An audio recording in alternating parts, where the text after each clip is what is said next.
live from East Hampton High School.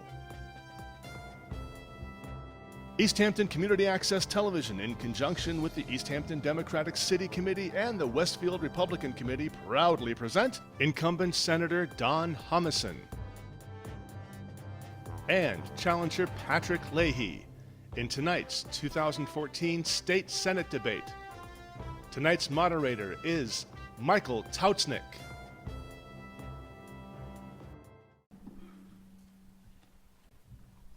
I'm here to welcome you tonight to the City of East Hampton and also to our new East Hampton High School.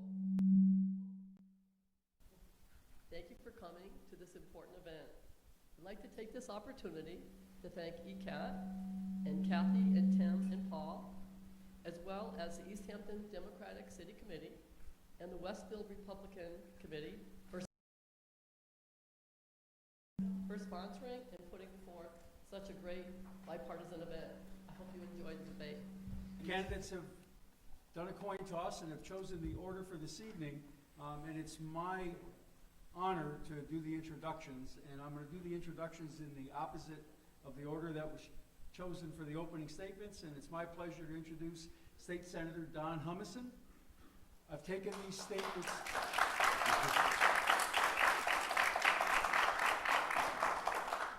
I've taken these statements off of the candidates' websites, and so I'll read briefly. After winning a special election, Donald F. Humison Jr. was sworn into office on November 20th in 2013.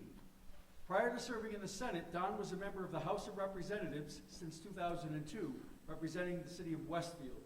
And he was also the Director of Legislative Affairs of the state's Executive Office of Health and Human Services for 3 years prior to that. His legislative career began in 1991 as an aide to Representative Mike Knappich, and following Knappich's 1994 election to the Senate, Don served as his Chief of Staff. Prior to his time at the State House, Don was a trial court security officer at Westfield District Court and served as a respite counselor at the Crisis and Transitional Respite of the Westfield Area Mental Health. Don graduated from Westfield High School in 1989 and is a 1989 graduate of Westfield State College. He holds a Bachelor's of Science degree in Criminal Justice with minors in Spanish and Psychology. Don is the son of a Westfield firefighter and a Highland Elementary School nurse. He and his wife Janice Tracy Humison have a son, Quinn, who was born in the summer of 2014, and they live in Westfield. Thank you, Senator. Welcome. Thank you, sir. I appreciate it.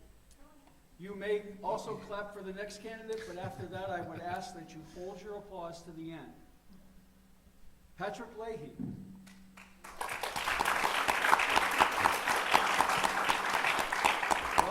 Welcome, Patrick. Thank you for having me. Patrick was born and raised in Holyoke, Massachusetts, and comes from a family that has a long history of civic and political involvement in their community. Pat's father worked as a union iron worker. His brother has been elected city councilor at large in Holyoke, and his two other brothers are police officers in their communities.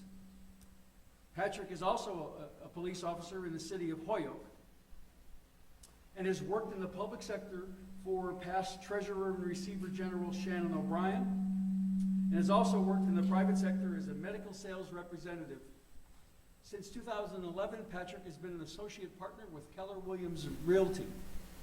Patrick lives in Holyoke with his wife Melissa and their baby daughter Diane. Welcome and thank you. Thank you.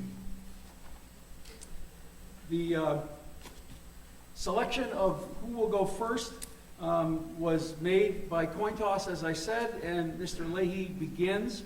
We have questions that were submitted from individuals, and I will name them and identify them as I ask the question.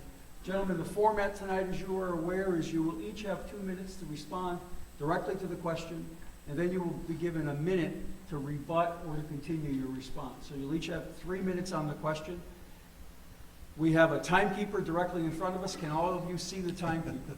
Yes. The timekeeper has yellow and red cards. The yellow card means you have 30 seconds left to respond. The red card means you should stop. That's going to be a tough one for us, Don. I'll help. Okay, good. Very good.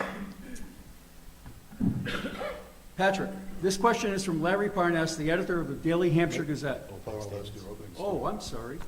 I know that we're nervous, but you shouldn't. I shouldn't be, and I jumped right over it. We're going to have an opportunity for opening statements, and that first statement will be from Patrick Leahy. Thank you. Thank you, Mike. And I want to thank everyone here in the crowd. This is fantastic to see so many people. I'd also like to thank the East Hampton Democratic City Committee, the Westfield Republican Committee, and of course ECAT for putting this on and broadcasting it live so everyone can see it, or broadcasting it over the next couple of days. My name is Patrick Leahy, and I'm running for State Senate here in East Hampton. East Hampton's one of 11 towns and cities that we have in our district. I hope to work with the city officials here in East Hampton to continue the great work that they've done with their creative economy and the way that they've led the way in solar energy use. I'm so proud to have the support and endorsement of East Hampton's own Shannon O'Brien, our former state treasurer and receiver general, my former boss. Under her leadership, it was discovered that $9 million was stolen from the state of Massachusetts coffers, and she placed me on the team that put the checks and balances in place to make sure that that never happened again. And I'm proud to say that those checks and balances that were put in place so many years ago are still being followed today. I'm the only candidate on this stage that can say they stopped corruption on Beacon Hill. I'm also the only candidate on this stage that's protected the public. And I hope to be, after this debate, the only candidate that you can support for State Senate in the 2nd Hampden, Hampshire District. A vote for Patrick Leahy is a vote to move East Hampton forward. I'll be the senator that gets work done, that works hard for the citizens of East Hampton. I've chosen in my professional career 2 very difficult jobs, one as a realtor and one as a police officer in the city of Holyoke. I'm not afraid of hard work, and when I get to Boston, with your help of course, I plan on immediately taking on the biggest issues that face our state, including homeless and hotels and the funding formulas for our schools.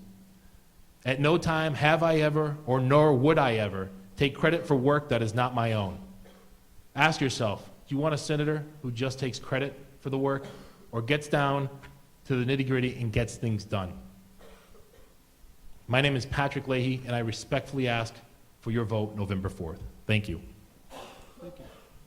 Senator Hummus. Thank you, Mike. And thank you, everyone, for coming out tonight. It wouldn't do for us to have a debate just amongst ourselves if there was no one in the audience and at home to watch, so I certainly appreciate you taking the time to come out tonight. And for the organizers of tonight's debate, I know you put a lot of work into getting us here and getting this organized, and I just want to say thank you. Michael, thank you for agreeing to moderate, and Pat, thanks for agreeing to debate. My name is Don Humison, and I am a lifelong Westfield resident, currently serving as the state senator for the 11 communities of the 2nd Hampden, Hampshire District. Mike did a great job in his opening statement, introduction, of kind of taking everything that I wanted to say about my bio. So I guess I'll just cut to a few important things. One, obviously, I'm very proud to be your state senator.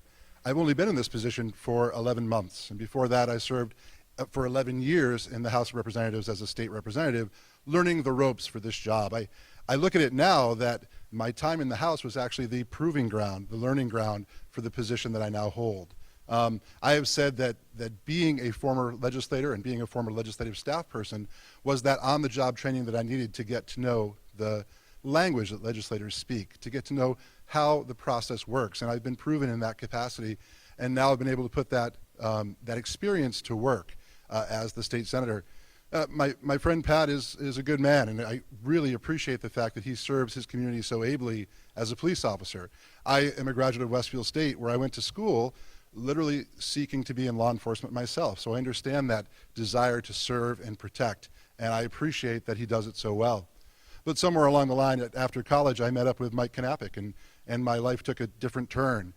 Still in public service, but now in the political arena, working in politics and working at the right hand of a man who was a very, very good teacher and a good friend and a great mentor. And Mike taught me how to do this job. Never did I expect at the time, though, that I would end up being, succeeding him and being the senator for this district. And it is the greatest honor to be able to be here. I should also tip my hat to my family. My mom and dad, both public servants for a long time, now retired, sort of started me on this whole zeal to serve the public in some capacity, and public service runs deep in our family. I appreciate them so much for the values they instilled in me and the goals they taught me, and definitely to be a hard worker and to serve the public. And especially, I should mention my wife, because without her support, I would never be able to do the things that I do as a state senator and as a legislator, going from event to event, meeting the constituents of this district, and learning from you what is important. Tonight we'll have a chance to talk about a myriad issues, and I'm looking forward to discussing those issues and also my record, which I am extremely proud of. My name is Don Humison. I would certainly appreciate your vote on November 4th. I think I've earned it, and I'm looking forward to earning it even more. Thank you. Thank you. First question, Patrick. This is from Larry Parness, the editor of the Daily Hampshire Gazette. Please describe your last visit to a public school in the district and explain if you learned anything during the visit that pleased you or that troubled you. Great question. And one of the things we've been talking about on the campaign trail is, of course, education and how important it is. It's a building block that basically our entire society is built on. The last experience I had was probably at the Kelly Community School in Holyoke. I've been, as a police officer and a community police officer, taking part in the walking school bus. And the walking school bus is a program that they started in Holyoke to increase the attendance rates in the city of Holyoke. And the option was given out. I just thought it was a fantastic thing, so I started doing it, and the kids really responded well to it. Some of the sheriff's office employees are also doing it. And essentially, we walk about a mile from the school. We pick up kids on our way back, and and there's about 10, 15, 20 to 30 kids, depending on the day. And it's proven to show that the attendance rates are through the roof. And it's been just a fantastic collaboration, not only between the Holyoke Police Department and Holyoke Public Schools, but the Sheriff's Department and other businesses along the route. These are some of the things that they're doing at the Kelly School that I think should be replicated throughout the Commonwealth. And I'm proud to say that Kelly School is leading the way in that. It was a fantastic experience. I think that the principal down there is doing a fantastic, Jackie Glasheen, and I think the staff is really focused on the children. They're doing things outside of the, as cliche as it sounds, outside of the box to get things done. And I think their test scores prove it, and I think that they're doing it the right way. Thank you. Don. One of the great privileges of being an elected official is the opportunity to be invited into schools in the district. And I did that a great deal as a state representative, visiting the schools of Westfield, and hoped that when I became senator, I would also have the opportunity to go in and see the schools in my new, larger district. And I have. Unfortunately, it's been a great experience for me because it's really nice to meet both the teachers and the staff, but also to meet the children. So I guess most recently, there's so many, I can't even remember, Southwick, Talon, Granville Regional High School. I got a chance to go in and meet with those kids. Sometimes at the younger levels, all you do is read, Dr. Seuss and things like that, which is fun. But at the older grades, it's nice because you can talk about civics and government and learn almost as much from the students and their questions as they certainly learn from you.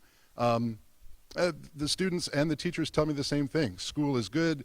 They enjoy it. They certainly wish there was more money in the classroom, more money for schools. In the case of Southwick, Talon, and Granville Regional, they're in the process of actually adding on to their schools. So that's a good thing, and one that we can push even more later on. Thank you. Thank you. Patrick, you have 1 minute. Well, thank you. And this is an important detail, and I'm glad we talked about this early, because it's Don's support of the charter schools that I think is weakening our public schools. We are setting our families and neighborhoods up to compete when they're choosing and hopefully getting their children into charter schools that don't have the same requirements as the public schools. It is an issue that hasn't hit East Hampton yet, but it is an issue that is prevalent in our district. We need to make sure that we're supporting the public schools, and that's why one of the first things I will tackle when I go down to the State House is the funding formulas, to make sure that they're as fair for East Hampton as they are for Holyoke, Westfield, and their surrounding communities. It is essential that we give these children the building blocks to grow and become successful members of our society. The other aspect is, of course, helping our Voc schools build that pathway to make sure that students that don't go on to college have the skill set that they need to get jobs in the industries that are now needing employees. So, again, Time. thank you. Don, you have 1 minute. Thank you.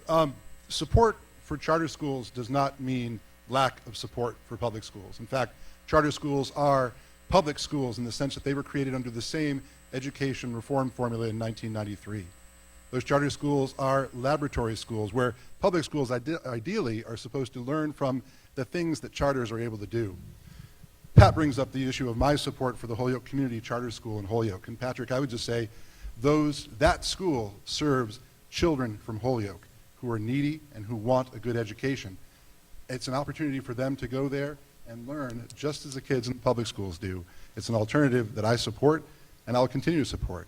However, as I reiterate, supporting charter schools does not mean I do not support public schools. And in fact, over my time in the legislature, have worked constantly, both by myself and with my colleagues, to try to increase the Chapter 70 formula that provides money for our cities and towns to provide education.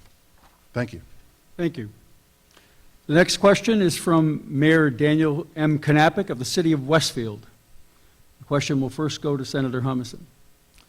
Since we have been in the recovery mode for the last few years, and the state revenue and budget has grown to record levels, the amount of local aid in his city is still well below that of fiscal year 2009 allocations. How do you plan on addressing this problem that all of the cities and towns you represent have in common? Getting back to the issue of local aid, the aid that comes back from actually it comes from you, the taxpayers, down to the state, and then through formulas gets sent back to cities and towns. And Mayor Knappich is right. We have seen since fiscal year 2008 a decline in the amount of local aid that's gone back to our cities and towns.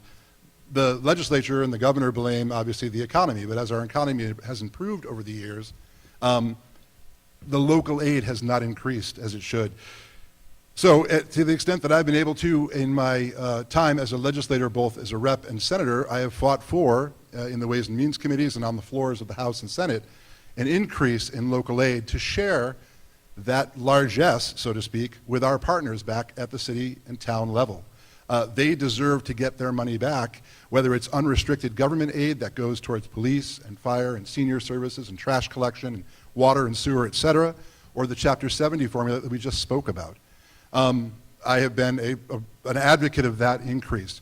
It's unfortunate that the leadership in Boston, from the governor on down through his party, do not seem to think that local aid should be shared. And so as we've taken in, thanks to you and to our economy, more money, that percentage hasn't gone back to the cities and towns like it should. I will continue to fight that fight on Beacon Hill. I expect to have some help this year after the elections, and certainly I expect to have a new governor who will be someone who puts local aid a priority and makes it a top priority in his term for the next 4 years. Thank you. Thank you. Patrick. Thank you. First, I'd like to address the fact that I don't believe that the students in Holyoke are needy, Don. I think that was a mischaracterization of our students at the charter school or the public school. Sympathy is not what they need. They need leadership in Boston. I agree. Secondly, the local aid formulas, again, you'll notice a refrain as we go through these debates. Inability to accomplish things is blamed on the other party. And party politics is what you're going to hear from my opponent time and time and time again. Successful stories are fewer and far between. We need to make sure whomever you send down to Boston gets things done. I can guarantee you, if in a year and a half when I come back before you and I ask for another 2-year term, I will not be blaming my inability to get things done on the opposing party. I will stand up and tell you, if I can't get something done, I can't get it done. But blaming the opposing party is not something that you'll ever hear Patrick Leahy do. I can guarantee you I will go down there and I will work. And if the problem is in the Democratic Party, as my opponent says at every turn, I will fix it from the inside. We will have the ability in this Senate district to be partnered with the strongest, if not one of the strongest politicians in the state in the next coming term, in Senator Rosenberg. We need to send a person down there that can work with them and make sure that the priorities in Boston are the same that they are here in East Hampton. That's what I will do when I get down to Boston with your help. Thank you. Don, you have 1 minute. Thank you. Stan Rosenberg is a friend of mine, and I've worked with him very capably over the past 11 years that I've been in the legislature, and even when I was a legislative staff person. And I look forward to serving with him in his new role as Senate President. you know, it's difficult for my opponent. He has no record to stand on, so he takes shots at my record. That's what a challenger does. I have no problem with that at all.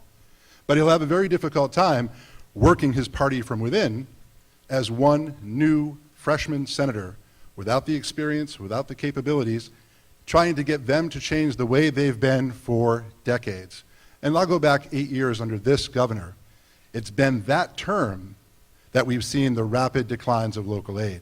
So Patrick, I wish you luck. We've been trying to change it for years, but until there's a balance and a check and balance system put in place, you're not going to see the majority party give up that money. They want to hang on to it for themselves and for their projects. So we in the majority, or excuse me, for we in the minority, we fight them time and time again. Patrick, you have one. Well, Don, I appreciate the endorsement. I take your good luck, and I will go down to Boston, and I will get things done. There is no question that if you send Patrick Leahy down to the state Senate, that I will get things done. I have a record to stand on. I have constituent service. I do it every day as a police officer. I unfortunately don't get the opportunity to research the issue as I knock on the door and handle people's issues on the scene. Those are the type of that's the type of work ethic you need down in Beacon Hill. And if I can't fix it from the inside, Don certainly is going to be able to fix it from the hallway when the decision-making table is full of Democrats. So if he wants to make this a race about party politics, that's fine. That's his business.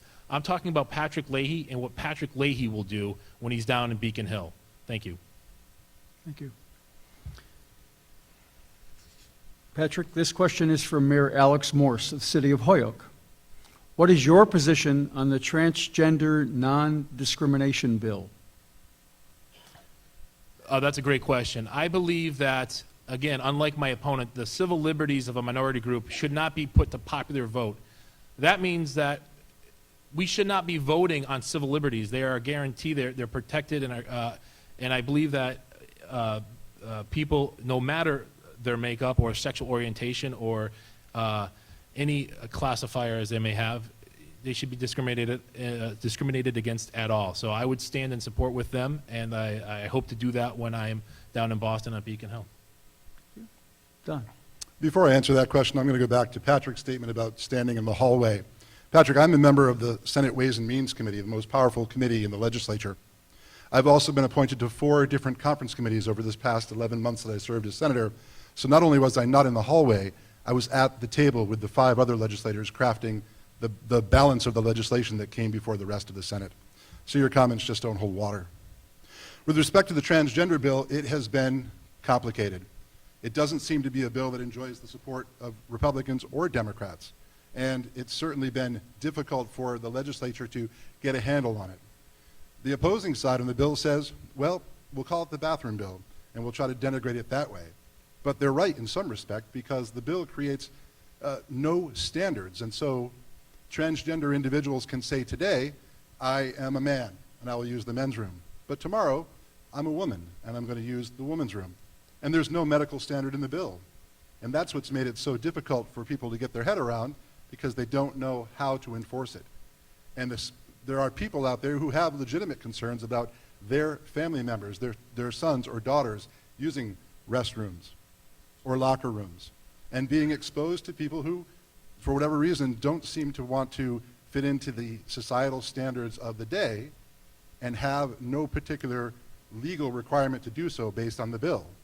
And that's why the bill has had such a difficult time in the legislature, because it is complex and we're not sure how to implement it. Patrick. Well, thank you, Michael. First of all, Don, again, it's the verboseness of your answers are amazing, and the take that you have on Don is a member of 4 conference committees, but not on merit, on simple numbers. The fact that there are only 3 Republicans or 4 Republicans is why he has that ability. Don will never be a chair. If and when you elect me, I will almost automatically become a chair.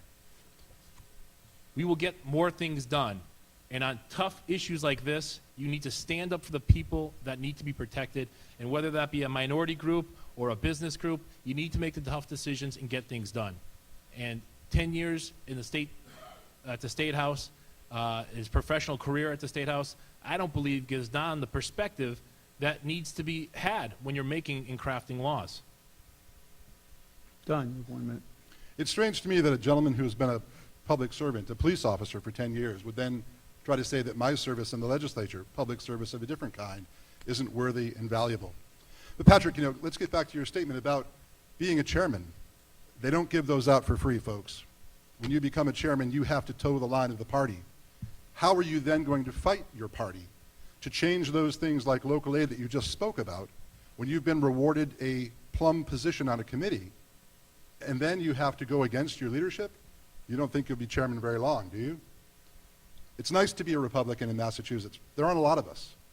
So we can have that independent voice. We can speak out for the people in our districts who are concerned. We can take that message down. The beautiful thing about the Senate, Patrick, is there are only 40 members. Republicans or Democrats, we know each other. We get along with each other, we speak the same language, and we respect one another, even if there are differences. That ability that I have to do that has been excellent over this past 11 months that I've been your senator, and I look forward to continuing that in the next 2 years. Time. This next question is from Mayor Karen Cadger, and it goes to the senator. In this slow recovering economy, what is your proposal for job creation, and how does it specifically relate to each of the 11 communities that you as senator will represent? And a follow-up, and how does it differ from community to community? So each of the 11 communities of this district are different, and you could say the same for every city and town across the Commonwealth. Some, like Holyoke and Chicopee or even Westfield, are urban. Many, like Montgomery and Tolland and even places like Southwick or Southampton, less urban, more rural, different needs. But let's talk about broad policy. Tax policy.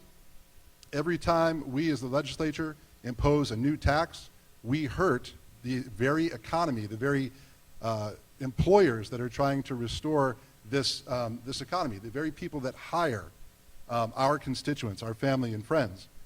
And we've done that many times over the past couple of years. Usually over my objection, I voted against many of the tax increases because I recognize that we are killing the goose that lays the golden egg. Every time we go after our employers, we make it harder for companies to expand in Massachusetts and hire more people. Or we make it very unlikely that companies will come from outside of Massachusetts and locate here. We're a very high-cost state because of energy costs, because of labor costs, and because of the regulatory burden that we put on them. Tax policy is just one more thing that creates a problem. So one thing we could do is be more smart with our tax policy. We can definitely not upset the apple cart in the middle of the year, so to speak, when companies, like governments should be planning out 3, 5, 10 years in advance. And we, as a legislature, come along in 1 year, in one budget cycle, and say, hey, guess what? We're going to jack up the sales tax. Or we're going to try to increase the tech tax, the one sector of our economy that was doing well in 2014, we went after the technology industry. Luckily, that was repealed, but that's an area where we send the wrong messages. And it's the employers, not government. It's the employers in the private sector that are generating that revenue. President John Kennedy said that a rising tide lifts all boats. The more people that we can help put back to work, the more likely it is that they'll pay taxes that we can then take and use for the benefit of all citizens in our society. Patrick. Thank you, Michael. First, let's address the fact that a chairmanship is considered a plum position that you only get if you bow to the leadership, which is interesting. So to that saying that Don doesn't want to be a chair of a committee, which doesn't make sense for this district, because the more powerful the person in this position is in Boston, the better it is. Simply put, Don talks about his seniority that he'll have if reelected. Seniority does not trump chairmanships. It simply doesn't.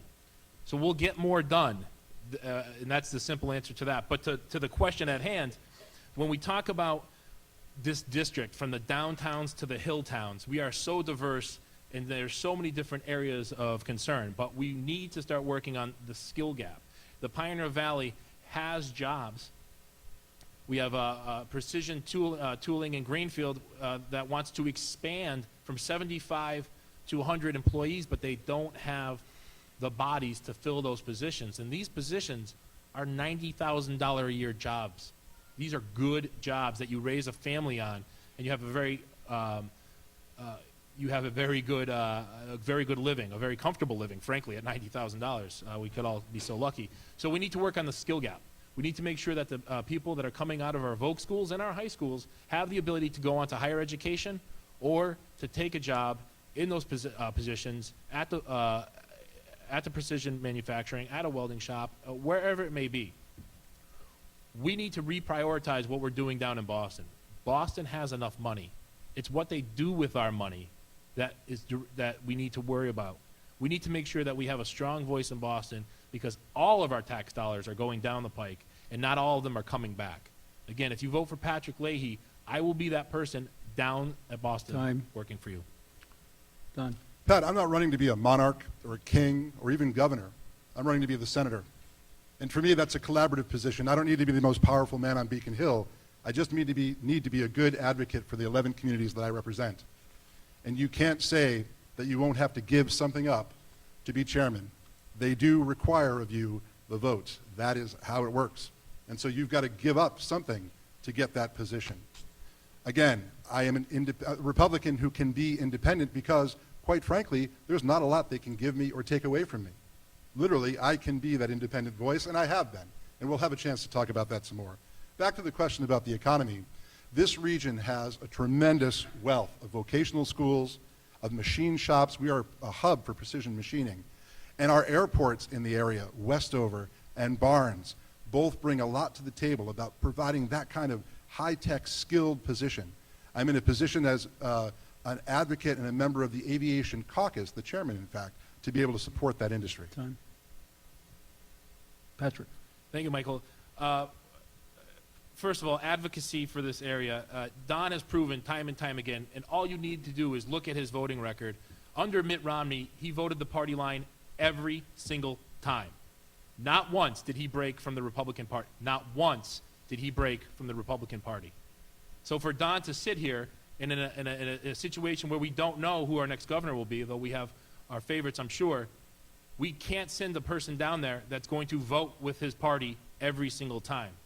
Now, I understand that's easy for me to say as a police officer running for this office. But if you speak to anyone in the Holyoke Police Department or anyone at Keller Williams Realty or anyone at my previous positions, speaking truth to power has never been an issue for me. And as a Holyoke police officer, you do what's right. You do what's right. And that's what I will do down in Boston for you and for the citizens of our district. I will not... no. Stay tuned. The next question is from Mary Cerise, a correspondent for Mass Live and the Springfield Republican. Patrick, proposal by Governor Patrick to lift the cap on liquor licenses and let municipalities control their allocation passed in the Senate this year but died in the House. The questions are, who is behind the opposition here, and what do you think their reasoning is? And further, would you work to lift the liquor license caps so as to help economic development in western Massachusetts cities and towns? And Thank I'd you, be happy Michael. to repeat any of these questions. Thank you. Thank you. What we're talking about here is lifting the cap on liquor licenses. One of the concerns that raises immediately is that many of the businesses here in East Hampton, in Holyoke, in all of our all of our towns and cities, these liquor licenses are very important to the companies that own them, the bars, the restaurants. They use them as collateral to expand their business. They use them to make sure that they are that they can get cash flow if they should need it. So one of the things that we have to do is make sure that in the provision that they're talking about is that it protects the existing liquor licenses. If we devalue the existing liquor licenses, these new over capacity liquor licenses, as I think they're called, will have the direct opposite effect. Instead of boosting the economy, it'll devalue everyone else's. And in worst case scenario, a bank could say you now have a liquor license that's not worth the $60,000 or $90,000 or $30,000. It's worth zero. So we're calling in the mortgage that we gave you with that collateral. You will see restaurants shut down immediately. So we need to make sure that they're protected. So the long answer is that, but the short answer is I would support any kind of economic development package that we can put together, but we need to make sure that we don't cut off our nose to spite our face and protect the existing businesses that are there. Thank you. Don? So for every year that I've been a member of the legislature, whether it was in the House of Representatives or the state Senate, I've served on the Consumer Protection and Professional Licensure Committee. That is the committee where liquor license bills come in, go through that process, and then invariably get supported by both the House and Senate. It's an added step for the businesses here in the communities out in Western Massachusetts or even across the state. They shouldn't have to go to Boston to ask permission. They should literally be able to go down to City Hall and talk to the mayor's office or talk to somebody that the mayor designates in their communities. Do we want this establishment to have a liquor license? Will it help that establishment to grow? Will it help them to make it more money and get more customers? And will that in turn bring taxes back to the town? Patrick, I served on the conference committee, the 5 or 6 members of the conference committee that established this provision under Joe Wagner from Chicopee and Gail Candaris from Wilbraham of the economic development bill that we in the Senate put the language in. It's passed our, I'm sorry, I should step back. It passed the Senate, but did not pass the House. We felt it was a valuable addition. I'll give you an example of something that I accomplished as a state senator in the past 11 months. The city of Holyoke came to us and said, we are tapped out. We don't have enough extra liquor licenses to deliver to businesses that we want to have them. We also have an area of our city around the canals that's been a part of our city that we want to redevelop with new restaurants and new bars and new places where people can come in and go to galleries and have wine tastings and things like that. We need a bill passed. They shouldn't have ever had to go to Boston, but they did. They went to Representative Aaron Vega. They went to Senator Don Humison. And with the request of the mayor, Mayor Morse, and the city council in Holyoke, we took that home rule petition to Boston, and we got it passed. Governor Patrick signed it. It's Chapter 301 of the Acts of 2014. And now Holyoke has those additional liquor licenses that it needs to develop that region of the city. My feeling, though, is they shouldn't have had to go. They could have just gone to City Hall to get it. And if we prevail in the future, Time. that's how it'll be. Patrick? If you listen closely to that answer, which I hope you did, you will see that I hope you Don did, too. is not for the regulation by the city of by the state government of anything. If that were to be the case, I don't know what our rivers and streams would look like. I don't know what our open spaces would look like. So that is the underlying message there. What does that have to do with liquor licenses? Gentlemen? It's the regulation that you don't think that Boston should have. I think And local control Gentlemen- is the most important control. Gentlemen, And you Don, have- and that's, and you that's, have time. And that's okay for you, but local control is what Don says, and he gets down to Boston, and in 11 years, completes and lead sponsors only 4 pieces of legislation. That could have been one of the lead pieces of legislation that you filed, but you chose not to. You chose to let Mike Knappich do all the heavy lifting and get things done. And Don, you simply didn't get anything done in the last 10 years. So I don't think we should take a chance with the Senate district and suffer the same fate. Time? Done. Patrick, I was so hoping you would open that door. You know, first of all, you're wrong about what I accomplished as my time as a state representative. Love for you By to the way, prove I was it. elected 5 times as a state rep, most of the time without opposition. So the people of Westfield were very pleased about the work that I did. I invite you to drive through Westfield and take a look at our new bridges. Take a look at the terminal building up at Barnes. Take a look at the economic development that have come in. But forget about that, Pat. You and I aren't running for state rep in Westfield. We're running for state senator. Judge me on what I've gotten done in the past 11 months, and I just so happen to have a list here. God, it's going to be boring for you people to hear it, but my friend says I don't get anything done. I have to read off the list. Thank you. I only have 30 seconds to do it. But Patrick, there was a Worthington bill that needed to get done because Worthington was withdrawing from the Gateway School District. Ben Downing and I worked on that. It got passed. Mike Tosnick told me right after I got elected last year, look out for the Korean War bridge naming bill. I did. We took it out of committee. We got it passed. We're going to name that bridge next week. I was on the conference committee for the natural gas bill after the explosion in Springfield. I was one of 6 at that table crafting that bill. I've got more, Thank you. Patrick. We'll talk about them tonight. Thank you, Don, and that's fantastic. And I'll look forward to those. I get a rebuttal, don't I? Yes. Thank you, Michael. We'll start now. I apologize. Everything Don just said was started by somebody else. None of these things have Don's name on them. In fact, he went as far to issue a press release taking credit for Aaron Vega's work and taking credit for John Vilas's work. John Vilas, in 4 months at the State House, got more done than Don Humison. Don Humison is now taking credit for Michael Knapik's work. These are all things that were already in place. And the fact that Don Humison picked up the ball at the 1-yard line does not mean he just scored a 99-yard touchdown. We need somebody that's going to get things done on his own and start the process. Don started the process 44 times. That's a fact. Only 4 things got passed. That's a fact. Everything he's going to mention tonight was not sponsored as a lead by Don Humison. That's a fact. Michael Knapik, in his time, the same makeup, being a Republican, got over Time. 333. Think about those Time. numbers when you hear Don Humison speak tonight. Next question is from Mayor Alex Morse. What is your position on updating the bottle bill that's on the ballot this November? As proposed by the voters and as we'll vote on in 3 weeks, I do not support that question. My city and many of the cities here in Western Massachusetts benefit from curbside recycling. I think that's a thing that has served us well, certainly in my hometown. It's also important to note that other states have gone away from the idea of adding deposits on bottles. They've looked to do what's called single stream recycling or zero sort recycling, where you get a single trash receptacle at your home and you can toss everything from paper to plastic to bottles and cans right into that trash.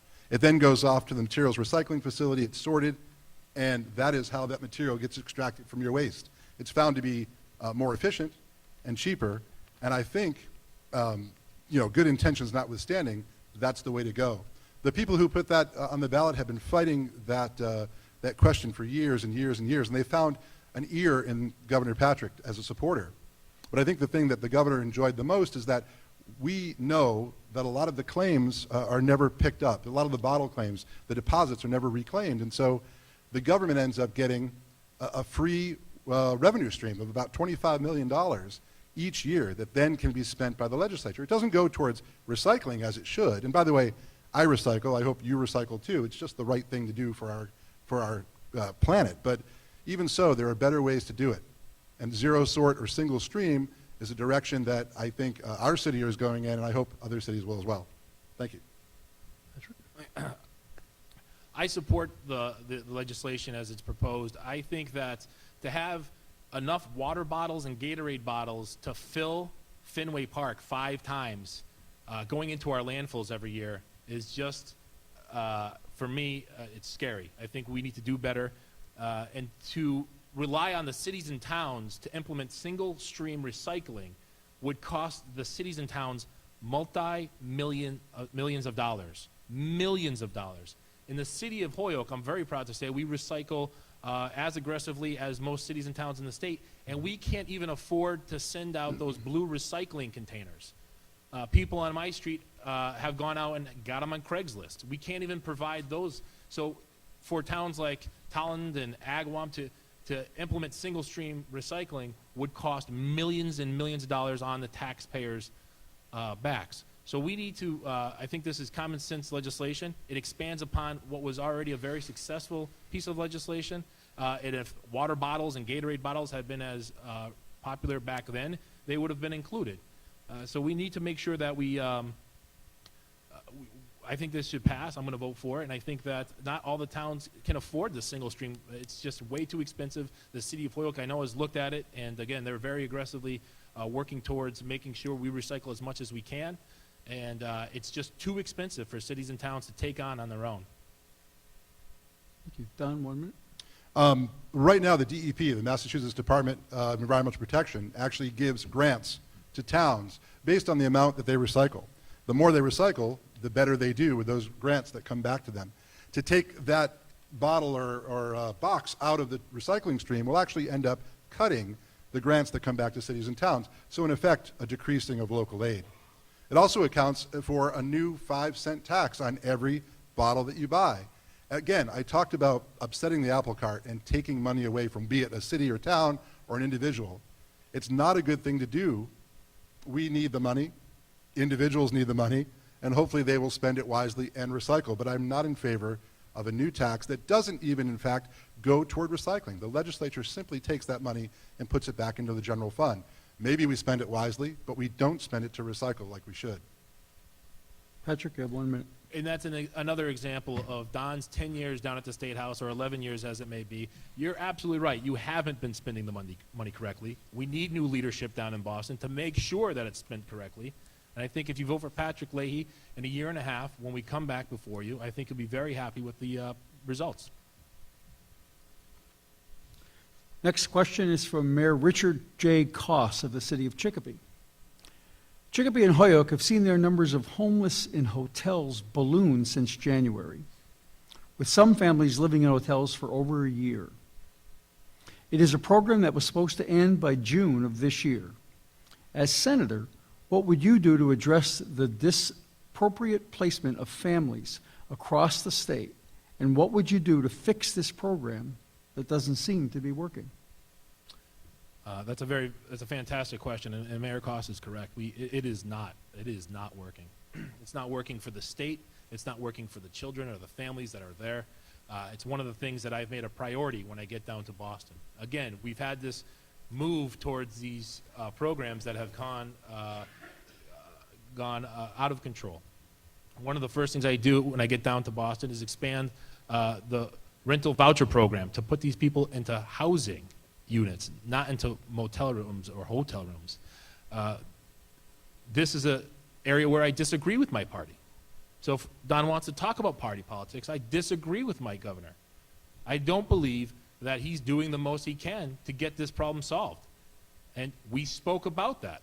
We spoke about a bunch of things I disagree with him on, and he still is endorsing my candidacy. Not because I'm a Democrat and he's a Democrat, but because things will get done with Patrick Leahy as a state senator. And so when we go talk about the homeless in hotels, which again has happened under Don's watch down in Boston, though you won't hear him take any credit for that, we need to get people out of the hotel rooms, and we need to get them into housing units. Springfield and Holyoke and Chicopee have seen a lot of those people because of these rental units, because of there's a whole litany of reasons. But what we need to do, and this affects our school system, we've got children living in Holyoke that go to school as far out as near Worcester, and we pay for the busing for that issue. So this is affecting every part of our government, and the funding formulas for school and the homeless in hotels will be the first thing I do when I get sworn in January. Don. You're darn right you won't hear me take any credit for it, because I think it's a terrible program, and I think it should be ended. And I've fought for that over the years, but my opponent wants to have it both ways. He wants to both oppose his party and support his party even when his party is wrong. And I'm glad he agrees with me that the governor's proposal of Housing First is a program that just hasn't worked in Massachusetts. It's great. It comes from a position of a big heart where we want to try to help everybody. But by opening up eligibility to everyone from anywhere, we're taking away resources, taxpayer-funded resources, that should be going to Massachusetts residents first, to Massachusetts homeless, to Massachusetts citizens. And it needs to be ended. And that's not just a Republican proposal. The Democrats in Boston are fed up with it. I was on the phone just last week with a colleague of mine, a state senator who represents Salem. And she had to go out and try to, actually, she didn't try to, she wasn't going to defend the proposal that the Patrick administration makes. She was going to oppose it, just like I do. Chicopee and Holyoke out here in Western Mass have the highest burden of homeless in hotels. And my opponent's correct. It's no way to live for those homeless people. It's even worse on the children. Let me step back for a moment and talk about one of the successes that we had in the budget this year.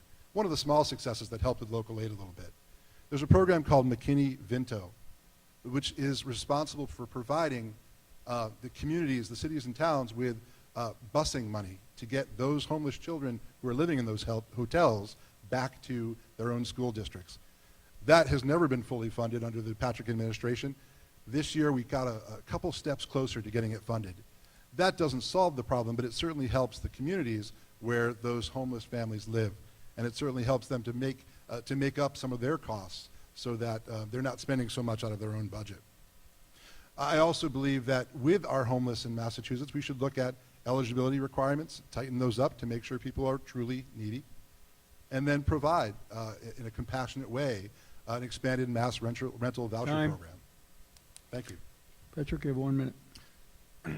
If you're tired of hearing us fight the good fight and lose, you need to vote for Patrick Leahy. The issue has been at Don's feet for the last several years, and nothing has gotten done. Whether it be party politics, personal politics, or whatever it is, it has not changed. We need to send somebody down to Boston that will make it change. And I tell you this, if I don't, do not vote for Patrick Leahy for re-election. I wouldn't expect that you would. I wouldn't run for re-election had I not been able to get things done. But that doesn't seem to be an issue for my opponent. We need someone who will not co-sponsor or say, that's a great idea, hey, throw my name on that. We need someone to lead from this district. We need a leader that will get things done. And if it's lead sponsoring legislation, or if it's leading on big issues like funding formulas or homeless and hotels, vote for Patrick Leahy. I will be that leader. 1 minute. Pat's right. If you like the way things are going in Beacon Hill, if you like the leadership that's been coming down from the Patrick administration and from the people who head up the Senate and the House, vote for Pat. He won't be able to change it. He'll be part of the problem. But go ahead and vote for him. He'll be comfortable down there. On the other hand, you have a choice and you have a chance to vote someone who doesn't have to answer to the party leadership, who doesn't have to kowtow to the governor or the Senate president or the speaker, who has an opportunity to actually raise an alternative view. I'm in the minority in Massachusetts, so I have a chance to present that minority view. Getting back to this whole thing about lead sponsors, he doesn't know what he's talking about. In the Senate, we collaborate. That's one of the great differences between the Senate and the House. There are very few bills that are only sponsored by one person. In fact, we invite other senators and House members to sign on our bills. And if someone else has a good idea, I don't care that my name, that I wasn't the lead sponsor. I want to support that good idea and put my name on it. I've got more on this list, and I'm looking forward to talking about it. Time. Next question is from, you did it already.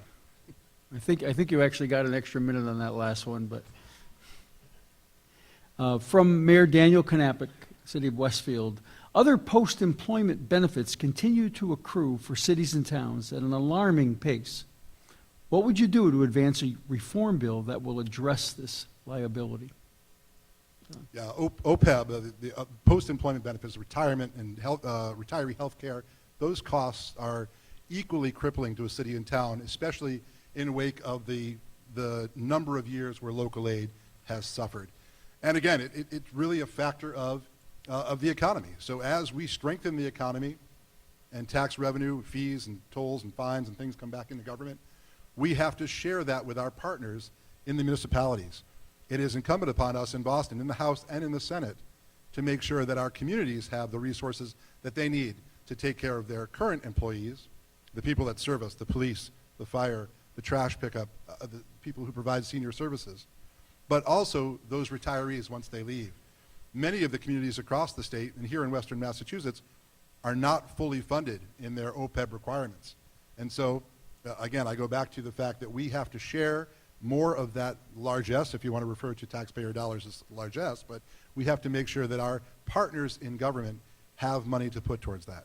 I'll just mention that this state budget, this one that passed for fiscal year 2015, which I supported and voted for, did contain an expanded, or I guess an accelerated is a better way to put it, an accelerated pay down provision to help the state with our OPEB requirements. Because like any government, we have to take care of our retirees as well, and we're not fully funded. So this Senate Ways and Means Committee and the House as well put in several $100 million, if I remember correctly, to try to expedite our payment and bring us up to being fully funded. Meaning that if every retiree who could retire did retire right now, there'd be enough money to take care of them. Patrick, 2 minutes. What was the question again? Certainly. Other post-employment benefits continue to accrue for cities and towns at an alarming pace. What will you do to advance a reform bill that will address this liability? We're having more people retire, and it's our job as the cities to make sure that they are protected in their retirement. The number is getting bigger as we have the baby boomers retire, so it is something that we should have foreseen and made sure that we are in a good standing to make sure that we are protected when that came through. there's two things that I want to talk about. When Don says that I don't know what I'm talking about, it's insulting not only to me, because that's not the case, but it's insulting to everyone out here. Don thinks that only senators can be senators, and that he was a state rep, he can become a senator because he speaks their language. That is exactly how Boston got to where it is right now. We need to put people in Boston that know what the real world is like, that know what it's like to make tough decisions with your family, to know what it's like to worry about where your paycheck is coming from.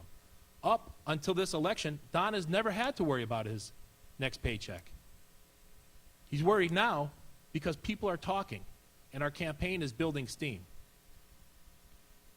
Don voted for the budget this year for the first time in an election year because it contained the taxes that he got to vote against in last year's budget. So Don talked about me wanting it both ways. Now Don is trapped in his own verbiage because he votes to spend the money, but he won't stand up and vote to raise the taxes. And he mentioned the bridges in Westfield that Michael Knappich got done. These are all things that he does. It's the typical way of doing business in Boston, and it's not the way that the people of Western Massachusetts. And Don, if the lead sponsor is not so important, why do they keep track of it? And I thought for sure the next day you would issue one of your press releases and say, I was the lead sponsor on all of these important things that I find important. But he hasn't. And everything he's mentioned on his list is not being sponsored by Don Humison. We need someone who's not afraid to put their name on it and get Time. it done. Don, you have 1 minute. Again, my opponent opens the door, so I'll say it. You know, it's distasteful for me as a person raised by two parents who talked about public service to then tout my own accomplishments. And you're right, Pat, I haven't done a good job doing that. But that doesn't mean those accomplishments aren't there. So I'll give you one example that I really wish I didn't have to talk about, but I'm happy to do it here in East Hampton. Last week, the city suffered a microburst that took out all the trees along the side of Mountain Road and 141. In the process, the town of East Hampton expended $22,500 for overtime for police, fire, and DPW. Working with Mayor Cadger, I spoke to her and spoke to my colleagues in the Senate, and this week I was able to get that appropriation put into the state Senate supplemental budget. It's there. It wasn't even amended by me. My name's not on that, Pat. You won't find my name on that. But it's there because I talked to Senator Brewer, and I talked to Senator Tarr, and I got that appropriation in there. I don't like touting my own accomplishments, folks. That's not why I ran for Senate. But I've got a lot of them, and for you to try to lie about my record is unseemly. It's You not have 1 unseemly, minute. Don, and it's not a lie. The facts are the facts. And we know they're facts because Don can't say anything that they're not. He has sponsored 4 pieces of legislation that have been signed into law.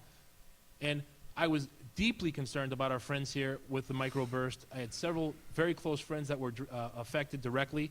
And again, Don, the fact that you did your senatorial duties and got the city of East Hampton some money to reimburse them, good on you. It should be what everyone does. It is entry-level politics at best. Next, he's going to tell you that he's excited that he answered his phone in his district office. These are the basic building principles of being a state senator. How long did you work on that line? That was a good one. Thank you, Don. It's just natural. When we have a person down in Boston who's saying that he works bipartisanly and gets things done, yet has zero to show for it, we need to look in a different direction. Time. Patrick, this question is from Denise Vasella with WHMP Radio. Do you believe that the Patrick administration has done enough to combat the opioid epidemic in Massachusetts? And what, if anything, would you do differently?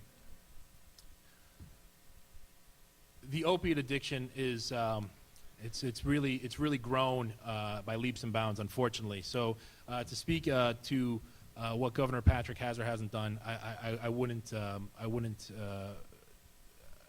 put this on Governor Patrick by any means.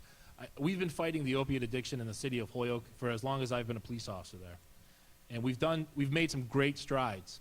And one of the things that I've taken grief from my opponent for is saying that we cannot treat opiate addiction in our jail system. We need to make sure that we have beds in place and treatment programs outside of the prison system.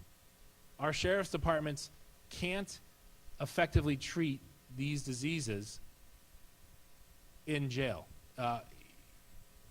It's just common sense that someone's going to do exactly what they're told while they're in a prison system. That's just what you do. You have to go to treatment.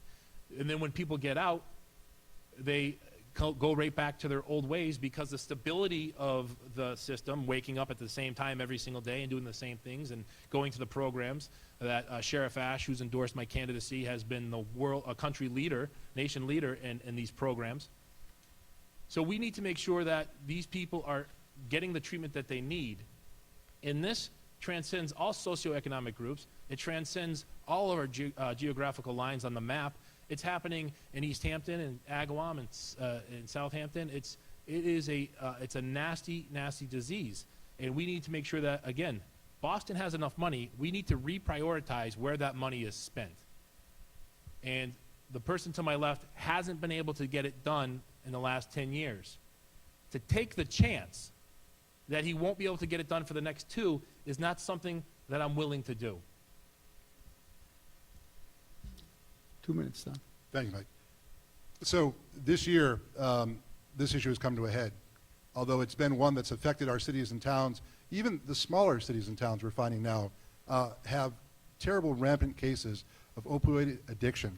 You've heard of the Narcan, which is now allowed under state law for first responders to carry with them as police and ambulance staff so that they can treat on the scene someone who's OD'd.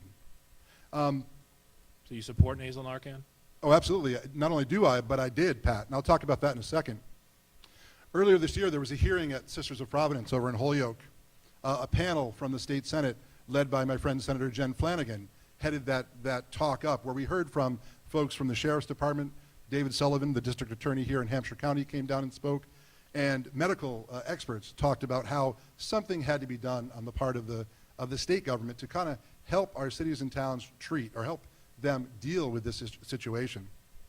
Later on, that panel actually recommended a package of legislation to the Senate, championed by Senator Flanagan and also Senate President Murray, a bipartisan bill that I believe was supported by every one of us. All 40 of us voted for it. Nobody voted against it. It's going to help with the issue of insurance covering people who need treatment. And it's not going to be the only solution that's out there. In fact, it's not going to solve all the problems. But it was a step that we could take at the state Senate level and the state government level as one part of the solution for those issues of the terrible issues of opioid addiction and the impact that it's having on our families, our towns across the Commonwealth. And I was very happy to support that bill, even if my name wasn't on it. Thank you. Patrick, you have 1 minute. Yes, this is an issue that strikes so close to probably many in this room. I know personally I have many friends that are dealing with it, so it's not a political thing for me. This is something that we need to do. We need to help our brothers and sisters, our sons and daughters, our fathers and grandfathers and grandmothers. So this will be a very, again, this is less about politics and just about doing what's right for the citizens. So I think that you'll see everybody supporting addiction issues and medication and treatment in the future. So it's gonna. I think Massachusetts is going to be a leader in the country for that. Thank you. Don, you have 1 minute. No, I think he's right. This is a problem that's not just unique to Massachusetts. Unfortunately, because of the cheap cost of heroin and the drugs, they're appearing everywhere. And as I said, it's not an inner city urban problem anymore. It's getting out into the country, into the rural parts of our district, and it is tearing families apart. It's not being treated by the insurance companies. Hopefully this legislation that was championed by Senate President Murray will, in fact, have some impact. The insurance companies, by the way, were against it, but we still pushed it through because we thought it was the right thing to do. And Pat's right, it shouldn't be a political issue. It should be an issue that we tackle to try to take care of each and every one of those poor people out there who are finding themselves addicted to this horrible substance. Thank you. Next question is from Mike Jackson, the editor of the Montague Reporter. If the Federal Energy Regulatory Commission is en route to approving infrastructure that would compromise a significant area of conservation land, would you support the state challenging its jurisdiction on the basis of Article 97 of our Constitution? So we're talking about FERC, and I assume we're talking about the pipeline, the natural gas pipeline that's proposed for the northwestern part of this state and then across the Commonwealth. I don't know if Article 97 comes into play, because isn't that specific to parkland? Well, regardless of whether it is or not. So the Not issue my is- question, sir, Yeah. but I believe you're right. So maybe Article 97 isn't the way it should be challenged. If we're going to challenge it on property rights, challenge it on court decisions. But Article 97 is a whole different story. So this is an issue that's controversial and yet doesn't directly impact our district here, the second Hamden in Hampshire, because the proposal for the pipeline doesn't come through this district. But it's certainly of concern to the people who live in the district north of us and west of us where the pipeline is supposed to go. I believe first and foremost upon the Constitution. And I swore an oath every time I raised my hand at the start of my term, whether it was as a state rep or a state senator, to support, uphold, and defend not just the Constitution in Massachusetts, but the Constitution of the United States. Property rights are a huge part of that Constitution. So the fact that FERC is trying to, as I understand it, kind of railroad landowners into allowing this proposal to be built, I think is not right. I think we have to ultimately abide by property rights, by the local ordinances of cities and towns. It should be a decision of the local officials. They should have the control, not the federal government. That said, however, we all like to be warm in the winter. And natural gas is, at this point at least, one of the cleanest and most stable sources of energy that we have. So I don't know what the solution is at this point, but as my opponent said, stay tuned. We are definitely going to have to deal with it in Massachusetts and nationally, especially as winter approaches. Thank you. Patrick, you have 2 minutes. Thank you. This is a very tough situation that we find ourselves in. In the city of Holyoke alone, we're decommissioning the coal plant on Route 5, and with it goes the millions and millions of dollars in taxes it paid. To bring that back up online, we could feed it with a gas line that would probably be roughly the size of this table. Gas is a necessity. We have ISO New England in Holyoke also that regulates all of our electric grid, all of New England. They've actually protected us several times just from that building and from rolling blackouts.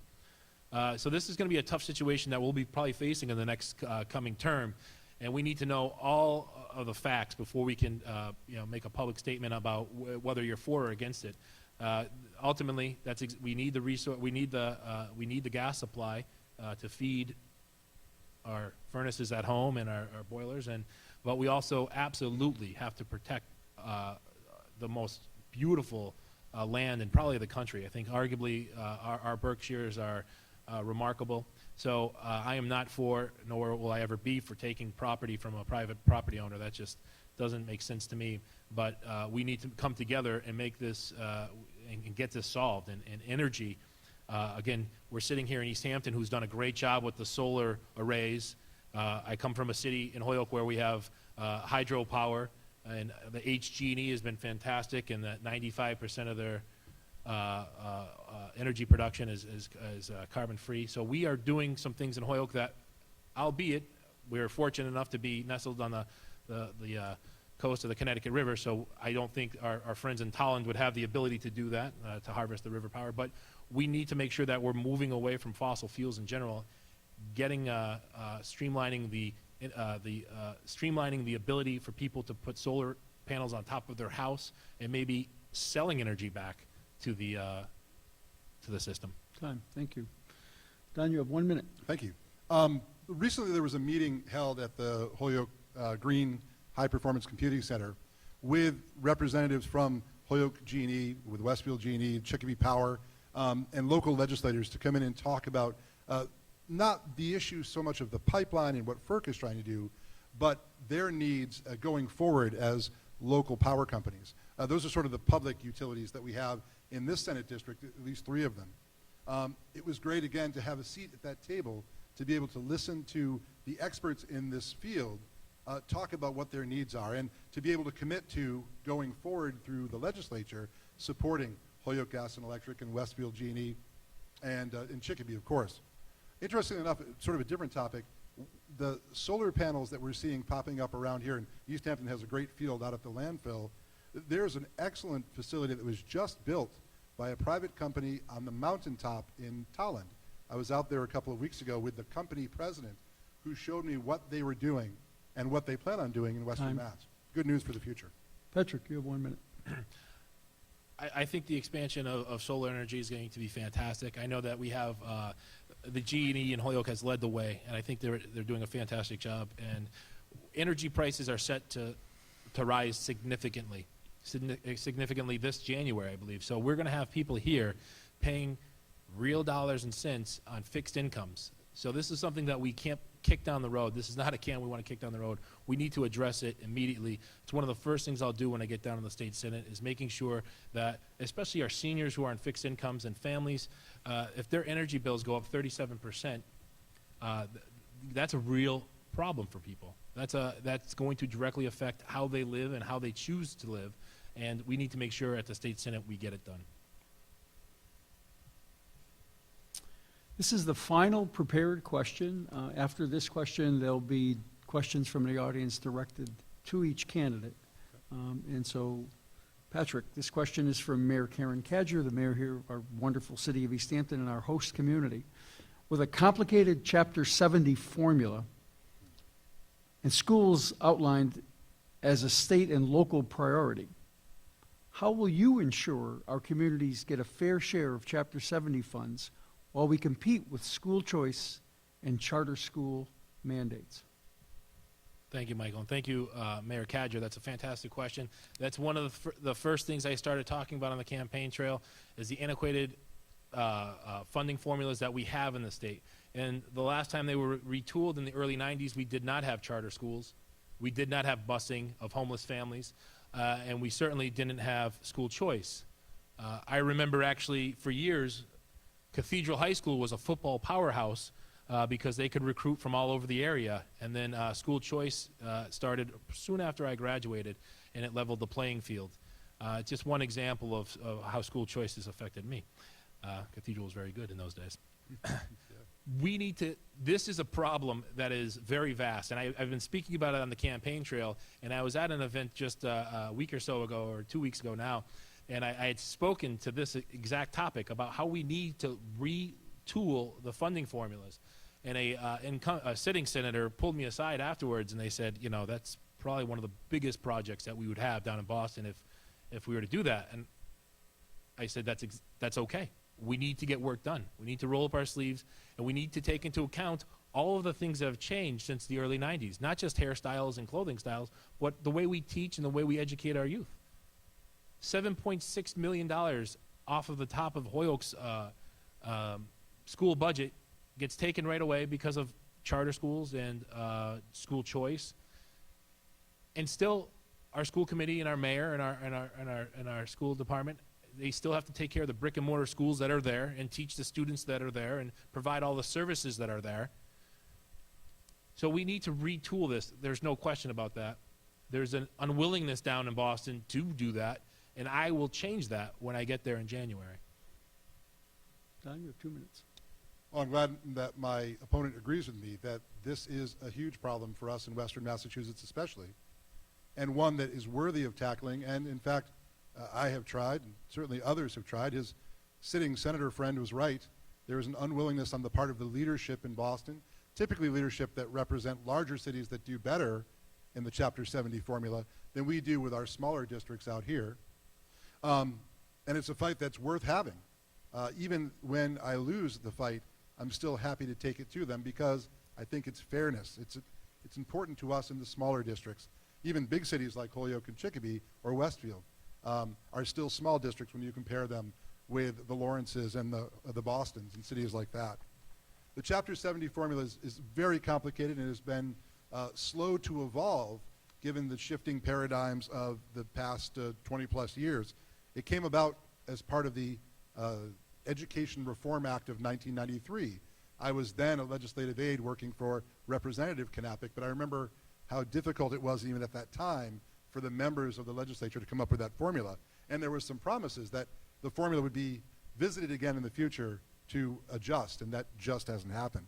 So I think that the formula should be reopened, and it should be, fairness should be taken into account.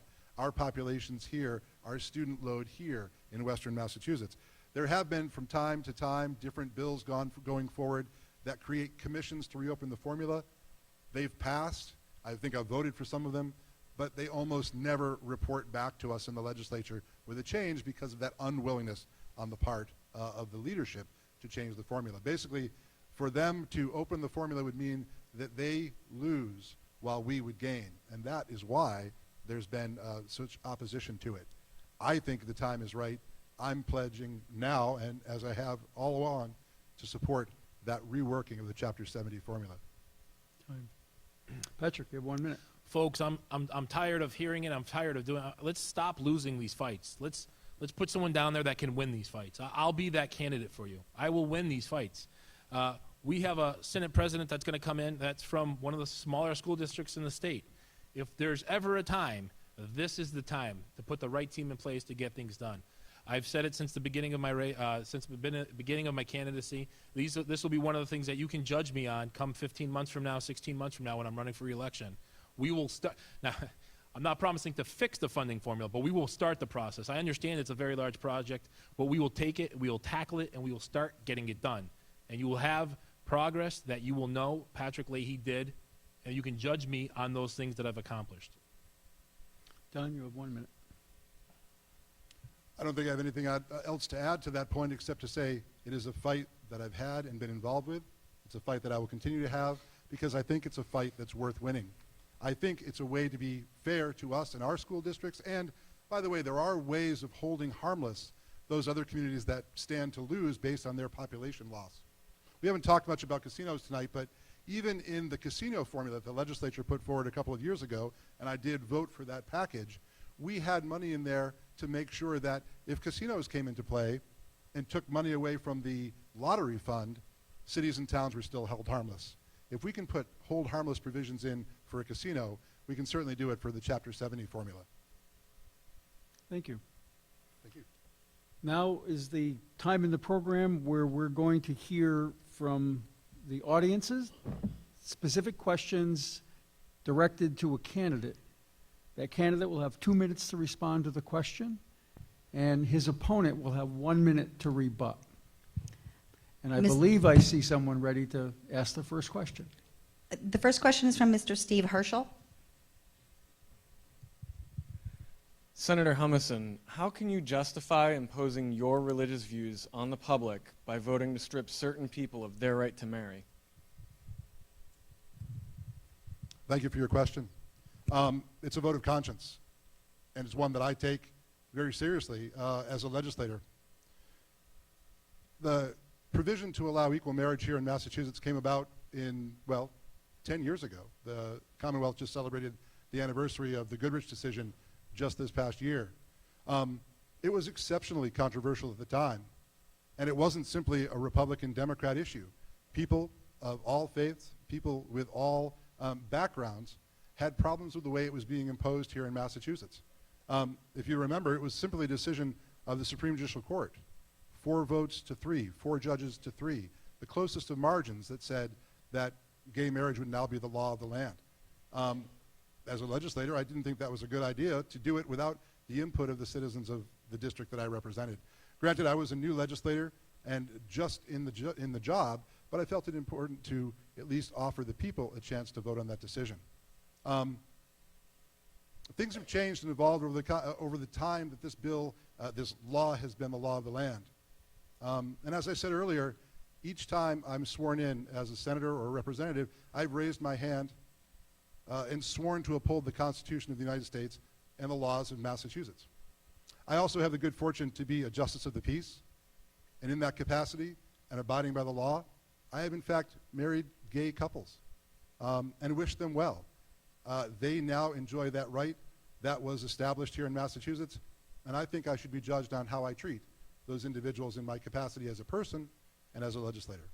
And I treat them well as I treat each and every individual. That same faith that I spoke about before that guided my decision also requires that I treat each and every person fairly and equitably. Thank you. Thank you. Patrick, you have 1 minute. It'd be interesting to know if those couples knew that you voted against their rights every did. single time. It should not have been controversial then. It should not be now. Civil liberties for people in the United States should be protected at every turn. And at no time should the civil liberties or your rights be voted on by the majority. That's just doesn't make sense. If that had been how America had come through, or come about, we would still be, I don't know where we'd be. It would be very bad. So we need to make sure that the person we send down as our elected representative does not have extreme positions and is beholden to his church over his country or state. We need somebody who will stand up and make the tough decisions and represent and advocate for all of us. I will be that person. Next question, please. Joe McCoy from East Hampton. I'm reading a question for Matthew Lieber from East Hampton. This is for Mr. Leahy. Please explain your position in regard to the ballot question about sick leave for all working people in Massachusetts. Thank you for that question. So the ballot initiative is we are trying to give the people, the electorate is going to vote on whether or not people who work earn sick time. There are a large number of our not our coworkers, but workers that don't have the ability to take some time off if they're sick or to care for a loved one, a child or a parent or whomever it is.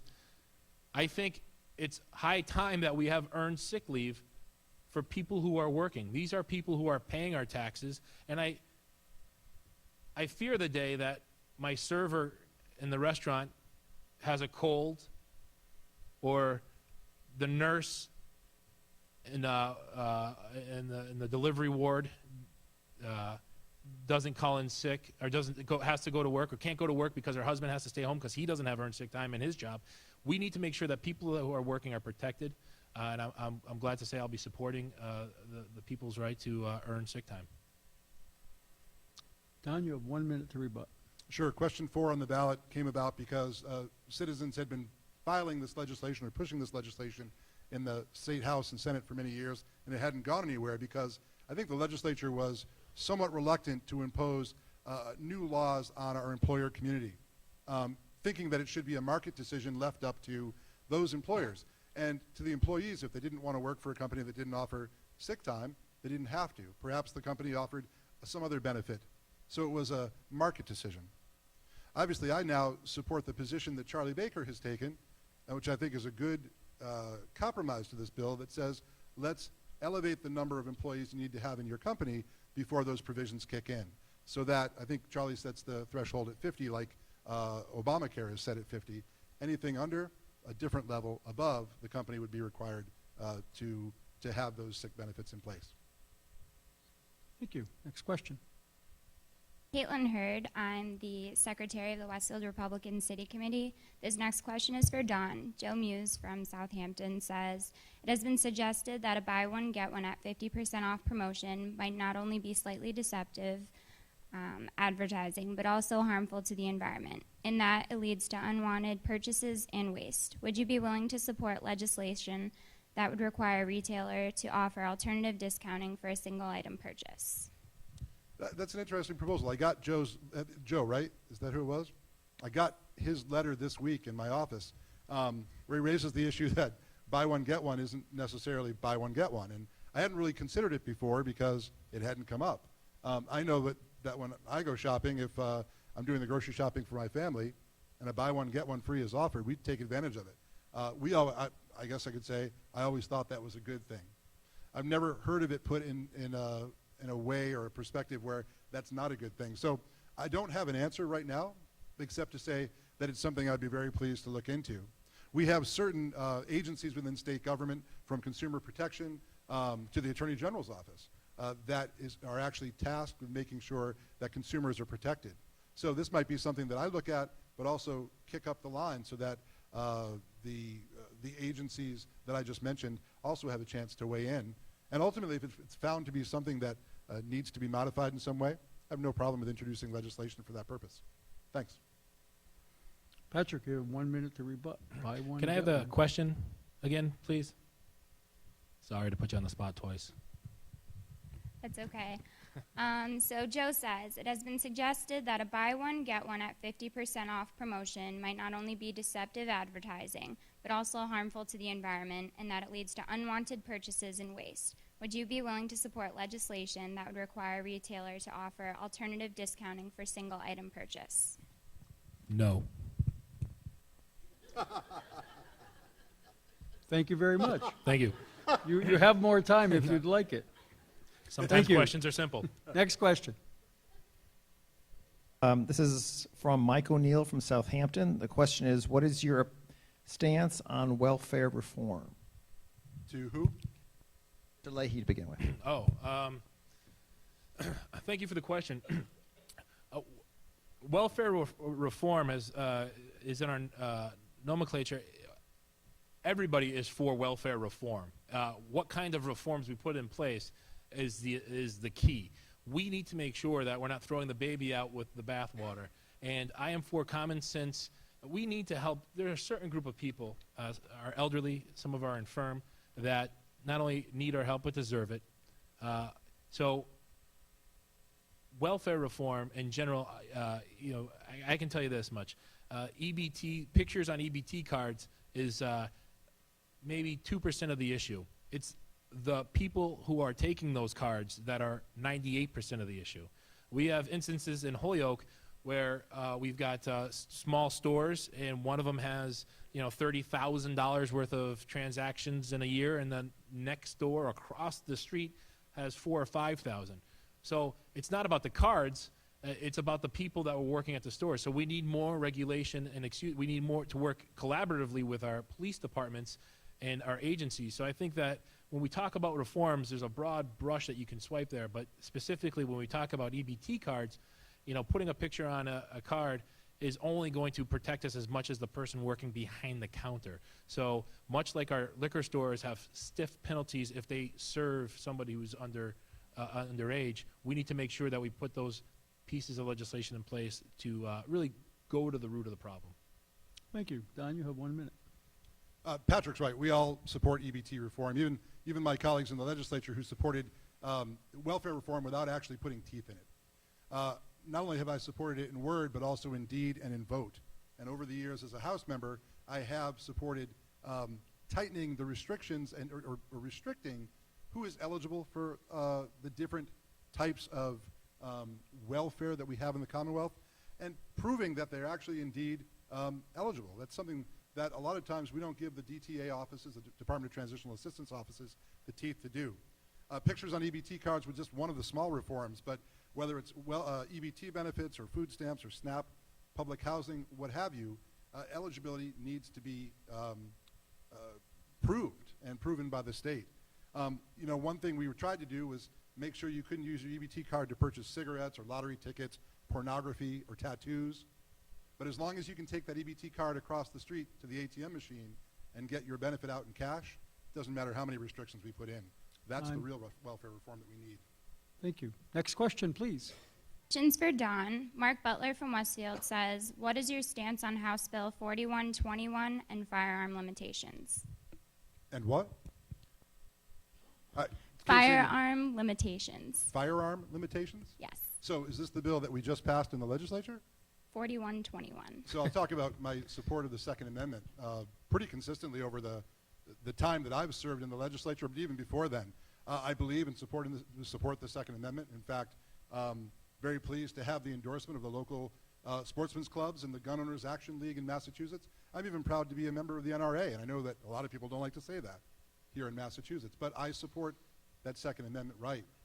Now, there was a pretty bad proposal put forward by Governor Patrick this year that would have stripped a lot of rights from law-abiding gun owners.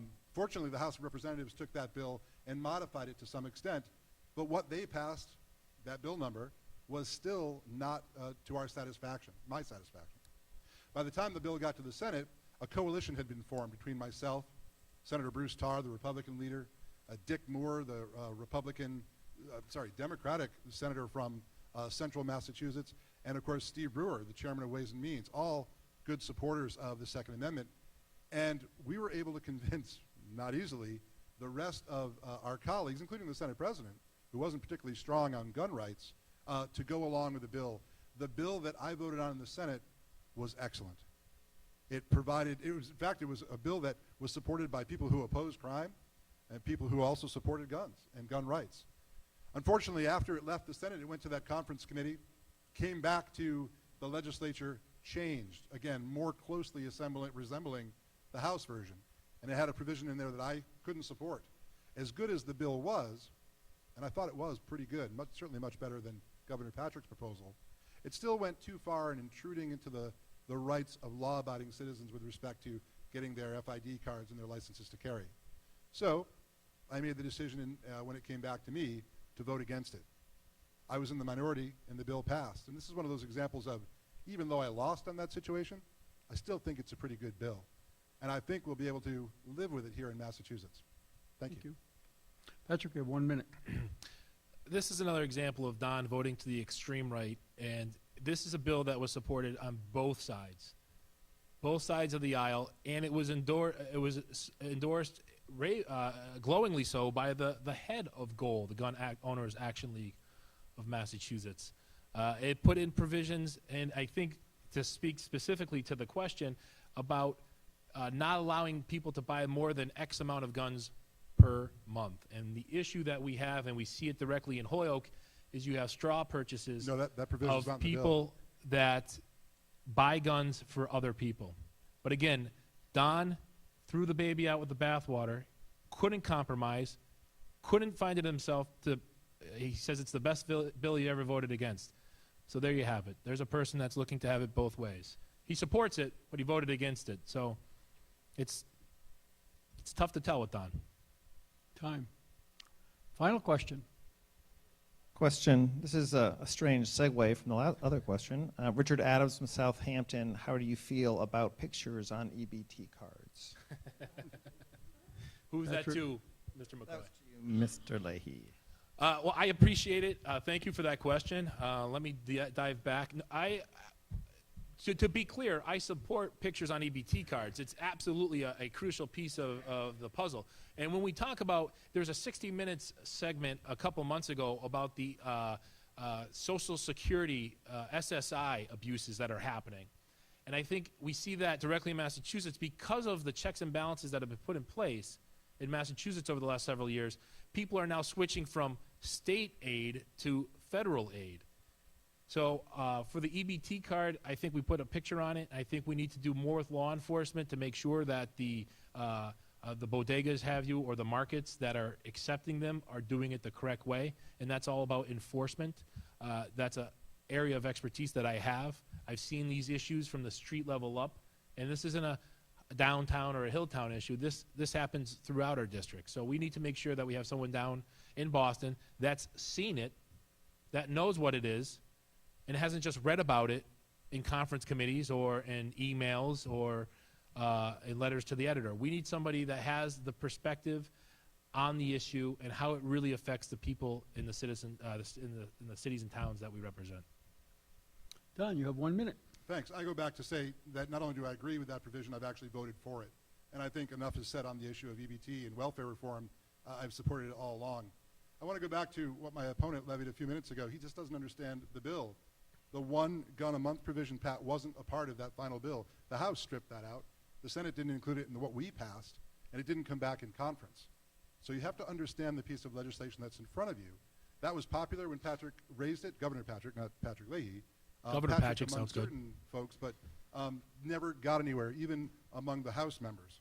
You know, the Second Amendment is a very important provision of the Constitution. It is the amendment that guarantees all the other amendments. In my Senate district, I have a number of sportsmen's clubs, and I listen to the members of those sportsmen's clubs, whether it's East Hampton Fish and Game or the Rod and Gun Club, the Westfield Sportsman's Club that I'm a member of, or the Holyoke Revolver Club, which soon is about to celebrate its 100th anniversary this year. And those individuals, those law-abiding, responsible gun owners, told me that the bill as it came out was not to their liking, and that is why I didn't support it. Thank you. Thank you very much, gentlemen.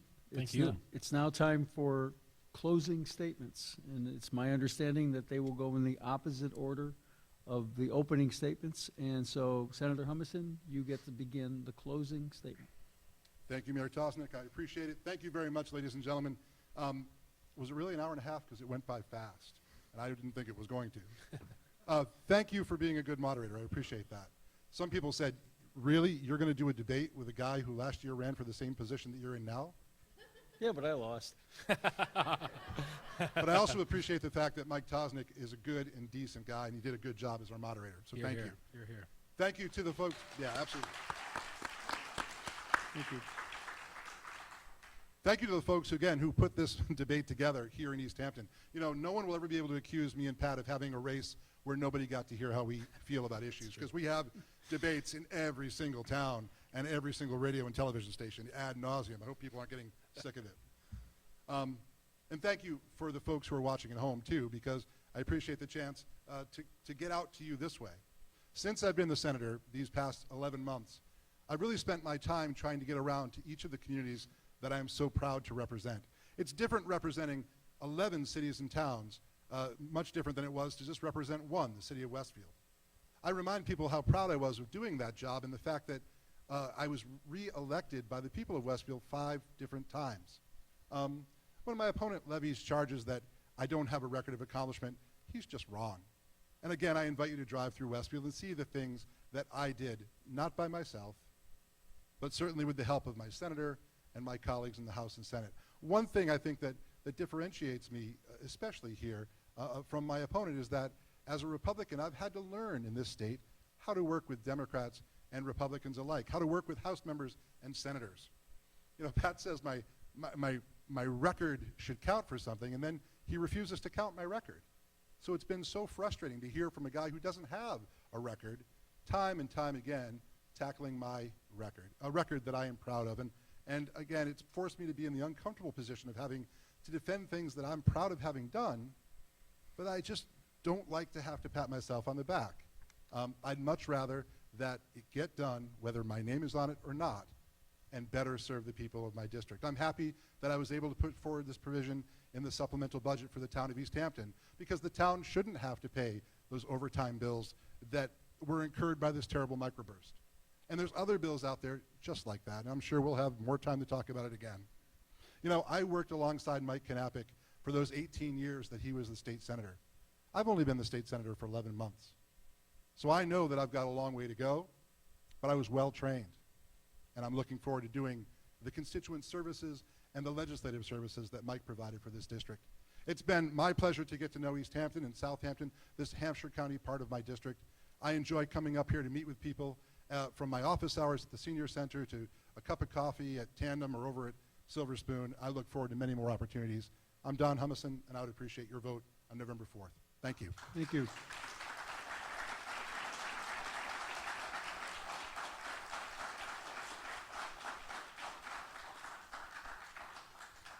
Patrick, you have 2 minutes to close. Thank you, Michael, and thank you for doing such a fantastic job. When I agreed to this debate, people said to me, "Are you crazy? That guy was running for your position just last year." So me and Don got the same experience. You've done a fantastic job. Thank you all so much for coming out. It is so important that the electorate hears us. And to what Don said, we have been debating ad nauseum, and we've been going at it, and it's been a fantastic. We've been able to get our views out to the people. Why I am running is I believe we get the government we deserve. And if good people don't stand up and put their name out there, then they can't complain about it. As a police officer in the city of Holyoke, I see time and time again how legislation comes from Boston and sometimes it misses its mark and doesn't have the desired effect. I see time and time again the policies and procedures aren't doing what they're supposed to be doing. I see the abuses. I see how things aren't going the way they're supposed to be going. Those things aren't visible from on high in Boston. You need to have somebody with a ground level experience that can get things done. To that end, in researching, Don Humison voted against the bridge projects in Westfield that he's talking about. He's voted against budgets that have put money in the coffers at the Holyoke Soldiers Home. He's voted against budgets that have done good things. The last budget, Michael Knappich voted for it and almost was amazed that Don didn't, because it did such good things for our district. We need to get things done, and to vote against budgets so that you can keep a small segment of your Tea Party happy is not the way you get things done in Boston. My name's Patrick Leahy. I'm going to go down to Boston and advocate on all of our behalfs to make sure we get things done. I will have a record in 12 months when I go, or 16 months when I come back for re-election. You will be able to judge me on the things, and I won't boast, but they will be done, and you will be able to know that Patrick Leahy had gotten things done. Thank you very much. I appreciate your vote on November 4th.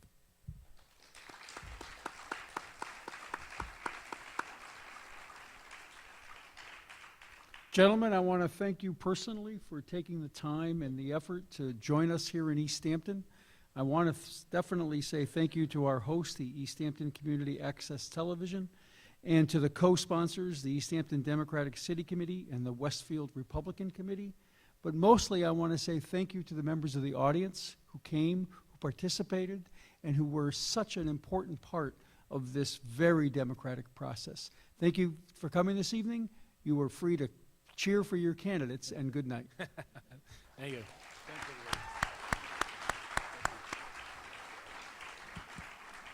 Thank you very much. You did a great job. Appreciate it. Don, good job. What is it, 7 down, 12 to go? Yeah, 12 to go. We should just have it at our dinner tables. I'll see you again soon. Maybe after the election's over, we can do that. Yeah, absolutely. Thanks, Pat. Thanks, Mike. Take care. Maybe they should turn the lights on so we don't fall off the stage. So the easiest way out is to stay along the edge, either side. Straight down. And it'll bring you right to the top without, well, there we go. This is really fantastic. I wasn't up here last year when you did the dedication or the new dedication of the building, but wow, it's fantastic.